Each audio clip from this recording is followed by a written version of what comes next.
में अपने अंतर में जाकर देखो तो संतों ने ये खोज बहुत पहले कर दी थी, बहुत दूर से, ये तो कुछ भी नहीं है। और इनको तो पहुंचने में भी देर लगती है, दिल की बात पहुंचने में देर नहीं लगती थी।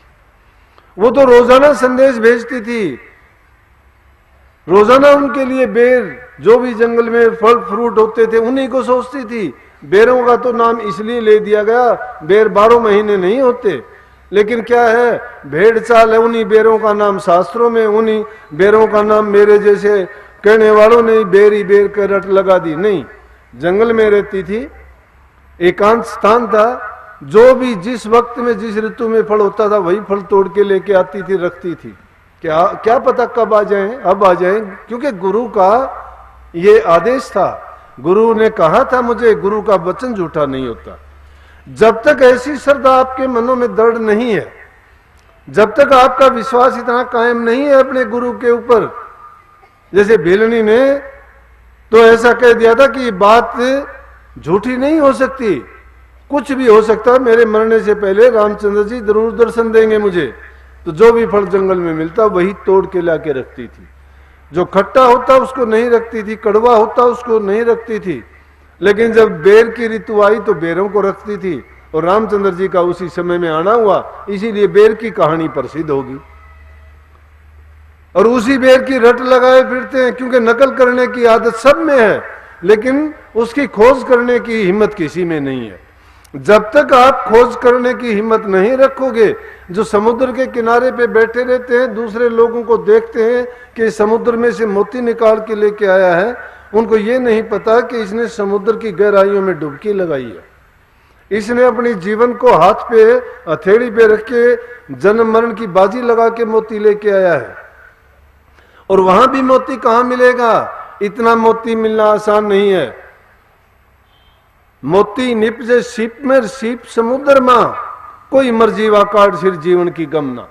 उस मोती को वो इंसान लेके आता है, वो भी सीप में पैदा होता है, पानी में डुबकी लगा के कितनी गहराई में जाके वो मर्जीवा है, जो रोजाना मर मर के जीना जिसने सीखा है, जो जिंदगी को ये नहीं चाहता कि इसका क्या होगा, लेकिन जो मेहनत करता है पूरी मेहनत, जो सिर धड़ की बाजी लगा के वही नरबाजी जीतते हैं, दूसरों के बस की बात नहीं। तो इसी प्रकार से जब तक हमारे दिल में वो श्रद्धा तो दृढ़ होती नहीं। मेरे पास भी एक आदमी आके कहने लगा, मैं सीधा आदमी हूं, सीधी बात कहता हूं, हेरा फेरी की नहीं और ना ही चापलूसी की बात करता हूं, सच्चाई की बात कहूंगा। क्योंकि किस लिए अपनी आत्मा पर ये बुरी झूठी और अपने स्वार्थ के लिए, जिस इंसान को स्वार्थ होता है वो दूसरे को धोखा देता है।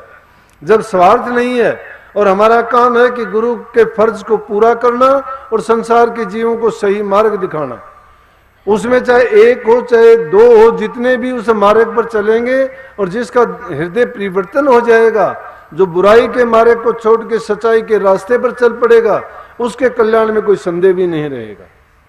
तो वो प्रेमी मेरे पास आके कहने लगे कि देखो ये हमारा बच्चा बीमार है और डॉक्टरों ने इसको जवाब दे दिया है, आपने लोगों को इतने को बच्चे दे दिए, इतनों की बीमारी ठीक कर दी, किसी का आपने कैंसर ठीक कर दिया। हम डॉक्टर के पास बैठे थे और वहां कोई सत्संगी गया आपका, वो कहने लगा कि तुम, जब उन्होंने मिले और उन्होंने एक दूसरे को पहचाना तो बोले राधा स्वामी।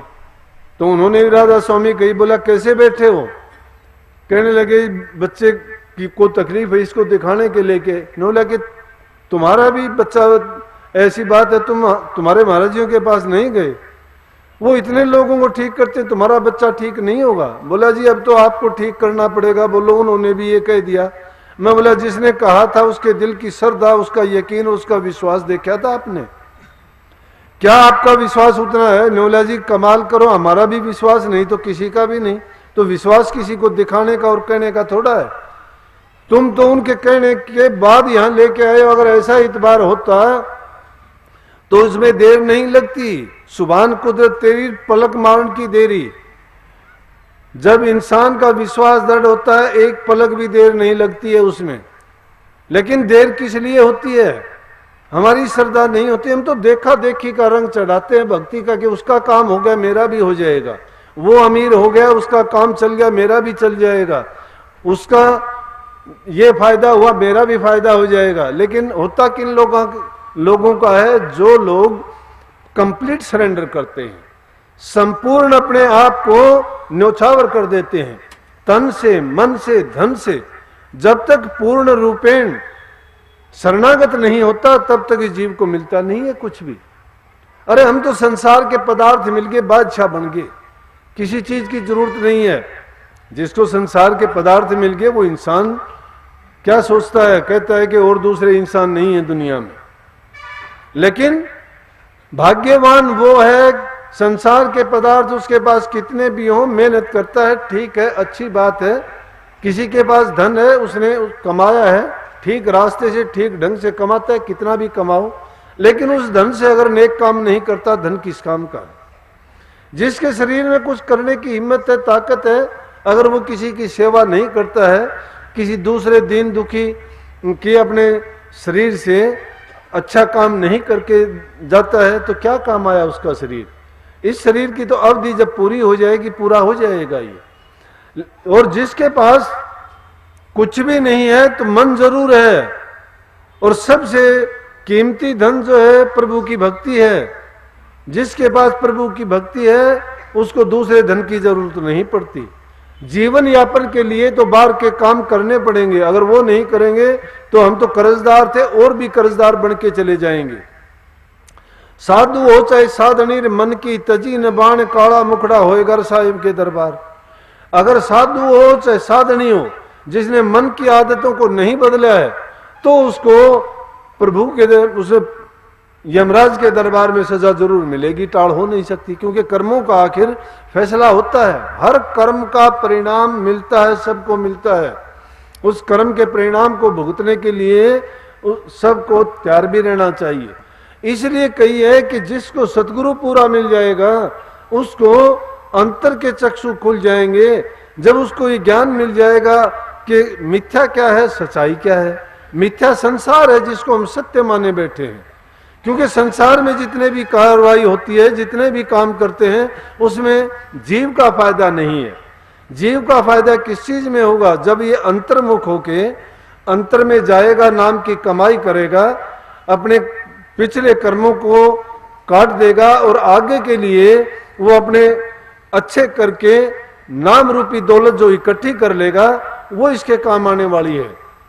नहीं तो जितने दिन इस संसार के इस सपने में खोए रहेंगे, इस झूठी दुनियादारी की चीजों को सत्य मान के हम इंद्रिय सुख के लिए तड़फड़ाते रहेंगे, तब तक सुखी मानते हैं अपने आप को, लेकिन सुखी नहीं है। वो दुख में बदलते देर नहीं लगती, दुख में बदलने में देरी नहीं लगती। लेकिन जो नाम रूपी भक्ति है, वो दौलत है, उसको कोई नहीं छीन सकता आपसे, उसमें धोखा नहीं है। वो जितना है वो सच्चा है। क्यों है सच्चा? कि वो ऐसी चीज तो है नहीं कि जिसको कोई ले ले। उसको जितना कमाते जाओगे उतना ही तुम्हारे अंतर में वो इकट्ठा होता चला जाएगा। उसका अलग से खजाना है, और वो दौलत जिसके पास हो जाती है उसके अंदर शील, क्षमा, प्रेम, आत्मीयता और दूसरे की सेवा का भाव आता चला जाएगा। लेकिन हमारी ये बार की व्याधियां नहीं छूटती हैं, निंदा नहीं छूटती है, चुगलियां नहीं छूटती हैं, बुराइयां नहीं छूटती हैं, हेरा फेरी हम नहीं छोड़ते हैं। अरे मन को उलझा दिया उनमें, तो एक समय में दोनों काम तो हो नहीं सकते। क्यों नहीं हो सकते? कि अगर सच्चाई के मार्ग पर चलना चाहते हो तो झूठ अपने आप छूट जाएगी। इसलिए मैं कभी ये बात कहता ही नहीं। मैं कहता हूं कि आपको मैं ये भी नहीं कहूंगा कि तुम धर्म करो, पुण्य करो, नाम जपो। मैं कहता हूं बुराइयों को छोड़ दो, मार्ग ही सच्चाई का बच जाएगा। जब सच्चाई के मार्ग पर चलोगे तो उसमें आपको कष्ट जरूर होगा, मुश्किलें जरूर आएंगी। क्यों आएंगी? कि वो दुनिया से अलग हटके है। दुनिया जिस भाव में बही जा रही है, तुम्हारा मार्ग उनसे उल्ट होगा, और जब उल्ट होगा तो संघर्ष करना पड़ेगा। और उस संघर्ष में जीत किसकी होगी? अगर तुम में सतत प्रयास है, अगर लगातार उसमें लगे रहोगे। इसीलिए अभ्यास की बात कही गई है। तुम 6 महीने तक अभ्यास करते हो, 2-4 दिन के लिए भूल जाते हो, भटक जाते हो, या तुम वही पुरानी चाल पे आ जाते हो। नियम जो बताए थे पालन करने के लिए, एक आदमी मिला, कहने लगा उसने क्या किया, इतने दिन तो सब नेम निभाए, लेकिन नाम जपना तो बहुत दूर की बात है। थोड़ी सी कष्ट आया, उसने शराब पीनी शुरू कर दी। शराब पीनी शुरू कर दी, शराब तो बर्बादी का वैसे ही काम है। अरे जिसने शराब पीनी शुरू कर, बुद्धि उसकी खराब, शरीर उसका खराब, बल को ये शरीर को छीन कर देगी, बल से हीन कर देगी, दौलत को खत्म कर देगी, समाज में बेइज्जती करवा देगी, नरकों में बासा करवा देगी। जिएगा तो कष्ट, मरेगा तो कष्ट, सच्चा रास्ता छोड़ के झूठे मार्ग में फंस गया तो और किसको कष्ट होगा भाई। आके कहता है फिर कि मेरा ये हो गया, ये हो गया, लेकिन तेरी भटकना बता कि वो तो मैंने टेंशन में ऐसा कर लिया। अरे टेंशन में ऐसा किया तूने, टेंशन और ज्यादा बढ़ा दी, कम तो नहीं हुई टेंशन। उस टेंशन का तो तूने और खजाना खोज लिया। सब टेंशन किसमें है? जो नशे विषयों का गुलाम बन जाता है, सारी टेंशन उसमें आ जाती हैं। उनका गुलाम बनने के बाद में इंसान की बुद्धि में वही बातें घूमती रहती हैं, उसका पीछा नहीं छोड़ती। जागृत में भी, सपन में भी, सुसुप्ति में भी। गहरी नींद सोता है तो भी हाथ पांव मारता रहता है, तिलमिलाता रहता है। सपन आता है तो भी उसको उन्हीं चीजों के सपन आते हैं। अरे थोड़े कभी प्यासे सो जाते हो, पूरे रात सपने में कुएं, तालाब, जोड़, पानी ढूंढते फिरते हो। कभी भूखे सो जाते हो, पूरी रात नींद नहीं आती, पेट में चूहे दौड़ते रहते हैं। या किसी से कोई झगड़ा उगड़ा हो जाता है, नींद नहीं आती, उसी के ख्यालों में, विचारों में खोए रहते हो। ये संसार के झमेले, इसलिए इनको झूठा कहा गया है। तो इसलिए गोपीचंद की माँ उसका गुरु बन के कहती थी, उस शब्द में क्या कहा था कि फिर कहूं गोपीचंद बेटा सब झगड़ा झूठा रे। कि संसार के जितने भी झमेले हैं, जितने भी ये रिश्ते हैं, नाते हैं, जितनी जो काम हैं, ये सारे के सारे हमारे फर्ज हैं। फर्ज किस चीज के हैं? क्योंकि हमारे ऊपर कर्ज है। कर्ज किस लिए है कि 84 के मुसाफिर हैं हम। उन अलग अलग योनियों में वो कर्म कर करके हमने उसका कर्ज अपने सिर पर उठा रखा है। भाई बंधु का, धी जमाई का, रिश्तेदार नातेदार का, कोई और ठग लुटेरे का, पशु पक्षी जीव जंतु का। मुझे बहुत सी ऐसी कहानियां सुनने को मिली कि वो कर्ज देने के लिए जीव को आना ही पड़ता है।